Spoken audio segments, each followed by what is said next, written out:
You spent a lot of time on the campaign trail talking about health care.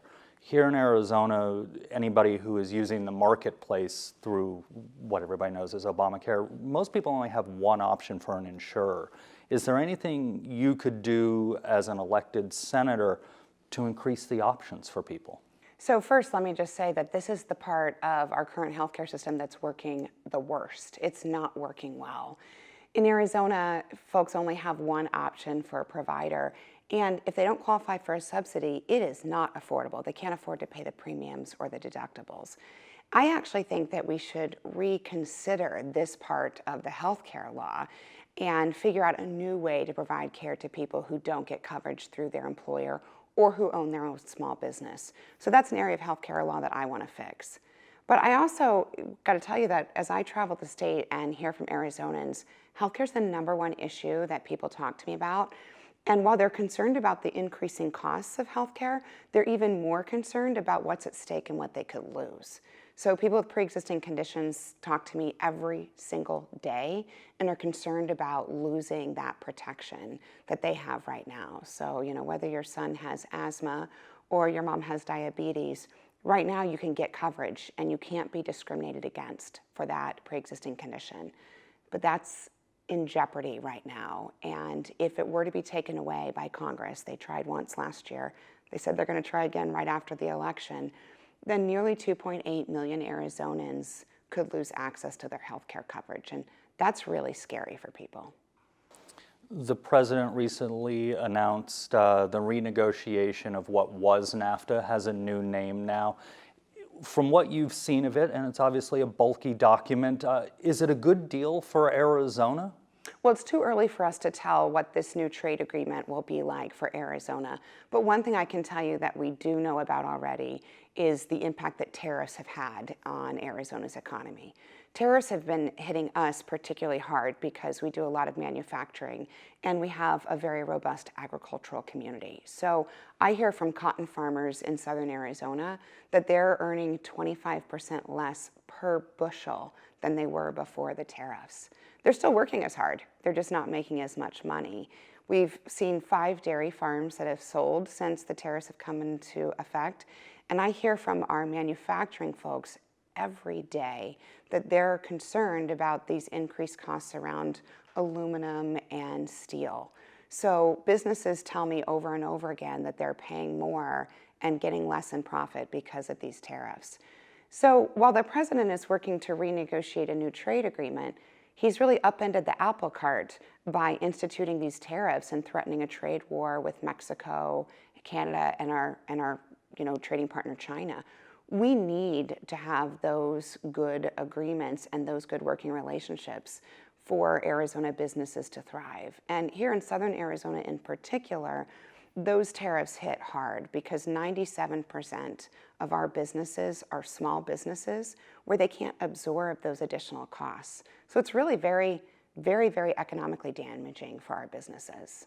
Let's assume for a moment that November 7th, your title changes to Senator-elect. Is there anything as a member of the U.S. Senate you could do to work with those tariffs to help out those folks in the agriculture and the manufacturing business here in Arizona? I'm so glad you've asked that because I've actually introduced legislation already as a member of the U.S. House to address this issue.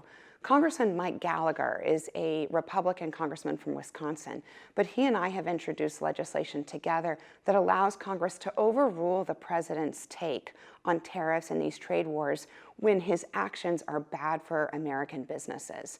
He and I introduced that bill together because we both, of course, represent agricultural communities, and we're feeling the hurt every single day. I heard from a pecan farmer just earlier this week. She said to me, Kyrsten, we are struggling. These tariffs are just killing us. So I hear this day in and day out from Arizona businesses, and that's why I'll continue to work on this legislation that allows us to overrule the president when he's doing something that's wrong for Arizona. A lot of times, members of Congress have, shall we say, a bit of an East Coast-centric view of things.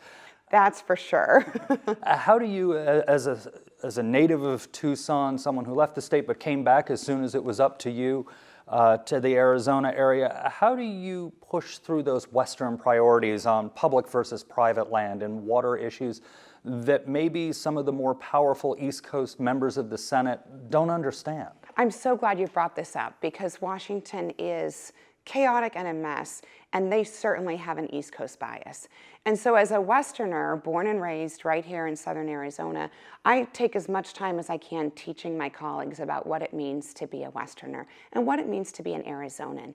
So some of the policies that they have put forward in Washington just don't work for us. I'll give you a few examples. There was a provision to allow the sale of public lands to private entities without any public input. And in Arizona, that doesn't fly. You can't sell off public lands without getting input from the community. This is a difference between me and my opponent. I voted to make sure that we get to have input in how our public lands are used, and she voted the other way. Another area of real difference between Westerners and East Coasters is on the issue of privacy. You know, we take privacy rights very seriously here in Arizona. And so when there's legislation that allows internet companies to sell the private data of Americans, including your social security number, your home address, your children's private information, I voted no on that legislation because in Arizona, we don't believe that private entities or the government should have access to our private information. One further example would be the issue of the border. We hear folks back on the East Coast talking about how they want to address border security and immigration, but they don't really know much about the border and they've not been there, they haven't experienced or seen it. But you know, I was born in Tucson and I grew up on the border, so I know that we need a robust, comprehensive strategy to keep our border secure, and that we do need to make important changes in our immigration law to provide a path to citizenship for dreamers. Those are the kinds of things that folks on the East Coast don't understand as well as we do, specifically those of us who've lived here our lives. You bring up the border, so let's talk about it. 2007, there was an attempt at comprehensive immigration reform, bipartisan, failed. We had the Gang of Eight that included our then two U.S. Senators, Kyle and McCain, failed. Is there one linchpin that will get a bipartisan bill through when it comes to border security and immigration reform? I'm so glad you've asked this because the reality is we have the votes to solve this problem. What we don't have is the cooperation of leadership and people who are trying to score political points. They're stopping us from getting this done, even though we've got the solutions right in our hands. So I've introduced a bill called the USA Act. It's a bipartisan, half Democrat, half Republican. It funds smart border security like drones and boots on the ground and cameras, night vision tools, but it partners it with a path to citizenship for our dreamers who are such an important part of Arizona's lifeblood and our economy. And we've got the votes to pass this legislation, but unfortunately there are hardliners in both parties who refuse to compromise and find common ground in the middle. And this is an area, again, where Martha and I have a real difference of opinion. Martha took her name off of some of the bipartisan legislation we've been working on to solve these problems, and instead chose to support legislation that was so extreme, it didn't even have enough support from her own party to pass the floor of the House. And so it's just, you know, the folks who are committed to this very partisan process and aren't willing to compromise, they're the problem in this equation. And if we could get them to move out of the way and let us grown-ups do the work, we could get this done. The president keeps talking about a wall, a big, beautiful wall that Mexico may or may not pay for. Is a wall part of the answer, and is funding for a wall something you would support? You know, a physical barrier can be part of an overall solution, but anyone who says that the physical barrier or a wall is the solution, I think is misguided, because that's an 18th century solution to a 21st century problem. We've got to combine all of our resources together to create real security in our border. So in some areas, a wall could be helpful, right? We have it in the city areas in like Naco and Nogales, that makes sense. But in other areas, we really need better tools such as drones and towers and graded roads that allow us to see down into the valleys to interdict the cartels who are bringing in drugs and people. We've really got to have a complex answer to what is a very complex problem. And make no mistake, these cartels are sophisticated and they're well funded.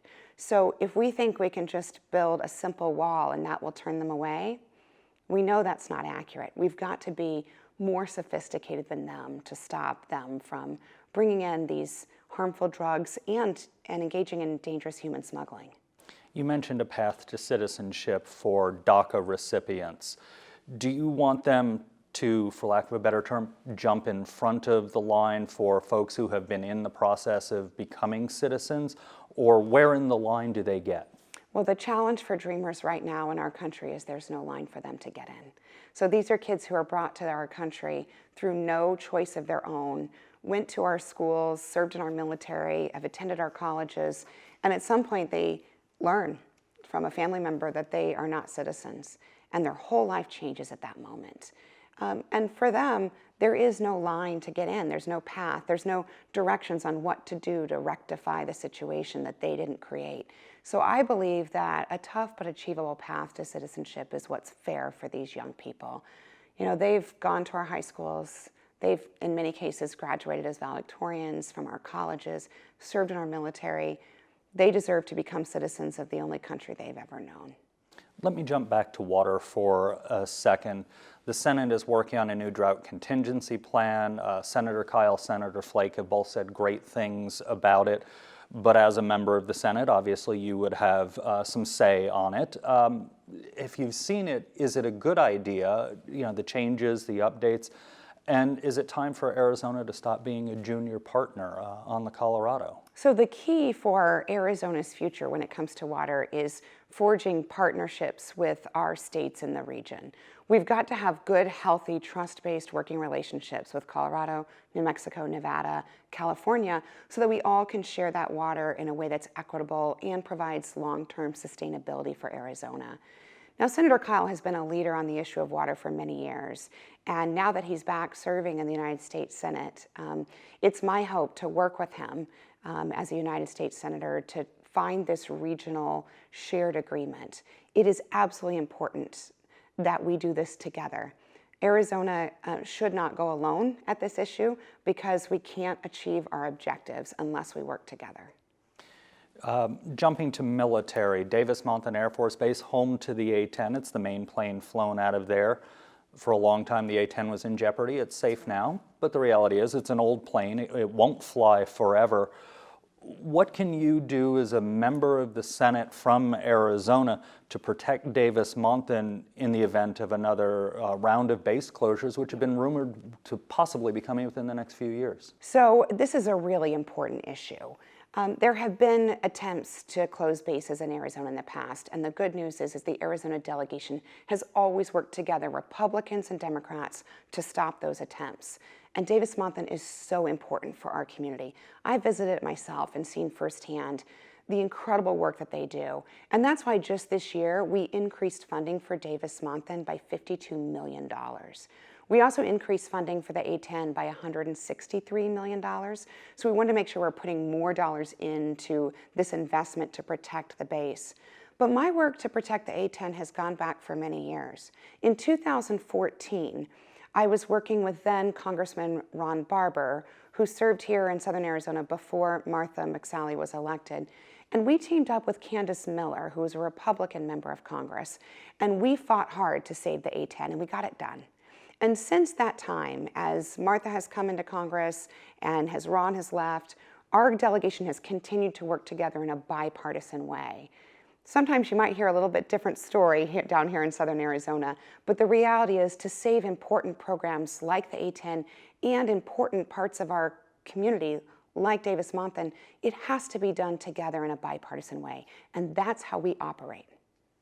You had some, shall we say, less than flattering comments for the U.S. Senate as a whole over the nomination of now Justice Kavanaugh on the U.S. Supreme Court. If the Democrats take the House, there are already Democrats saying they will begin an impeachment of Justice Kavanaugh. If that went through and you were in the Senate, it could come to the Senate to have him removed. That's the Senate's job to vote that up or down. Would you vote that up or down to remove him? I would not support impeachment. While I believe that the Senate engaged in a really horrific process, I mean, they turned it into a circus. And I believe they denigrated the importance of this process in the United States Senate. To do something like that again would be inappropriate. What the Senate should be doing is approaching each nominee with the weight of that person's credentials, with his or her approach to jurisprudence, an evaluation of how their peers judge them, and looking for things like their character and their integrity. But you should never turn it into a partisan process. And I would absolutely oppose efforts to try and go back and reopen that difficult time. What I would work for instead is to reinstall the bipartisan process that should exist when judges are nominated, whether it be for a lower court position or for the highest court in the land. This used to be a bipartisan process where 60 members of the Senate, at least, would come together to support a nominee. And that nominee was chosen not because he or she was liberal or conservative, but because he or she was someone who had a record of meting out justice fairly and impartially. That's what our country deserves, and that's what I'll be working for and trying to convince my colleagues to support if I'm a United States Senator. President Trump actively campaigning against you, sending out emails on behalf of your opponent, coming to Arizona to campaign with your opponent. If you're elected, how do you work with him? Well, I've been able to work with President Trump over the last year and a half. And my approach is a very simple and I think a very pragmatic approach. If the president is doing something that's right for Arizona, I will step right up with him and work together. I've passed 5 pieces of legislation protecting veterans in Arizona, and he signed every single one of them. And I have been proud to work with him and his team to get that done. But when he proposed these tariffs and started a trade war, I was just as willing to stand up and say no, because that is wrong for my state. I believe that your approach should be to just call the balls and the strikes. Work with them when you can, oppose them when you can't. But what it shouldn't be is a partisan process where you just are a person who says yes to everything your party leaders tell you to do. And one thing Arizonans know they can count on from me is that I'll never be someone who does what I'm told by party leaders, that I will always and always have put Arizona first, because it doesn't matter what party leaders tell you to do. What matters is what's right for your state. You've talked a lot about bipartisan bills. Is there a particular issue that come January, if you're sworn in as a U.S. Senator, you will immediately walk across the aisle and shake the hand of a Republican and say, we need to get this done, let's go do this? Is there a particular issue that's just sitting there? It's absolutely healthcare. Healthcare is the #1 issue that worries Arizonans, because even if they have insurance, they can't afford it. If they don't have it, they're scared they could go bankrupt with just one medical emergency. And there are opportunities to work together on healthcare. In fact, over the last 6 years that I've served in the United States Congress, I've passed multiple pieces of legislation that have made changes to existing healthcare law that help Arizonans. Expanding small business definitions so that more small businesses could keep healthcare for their employees.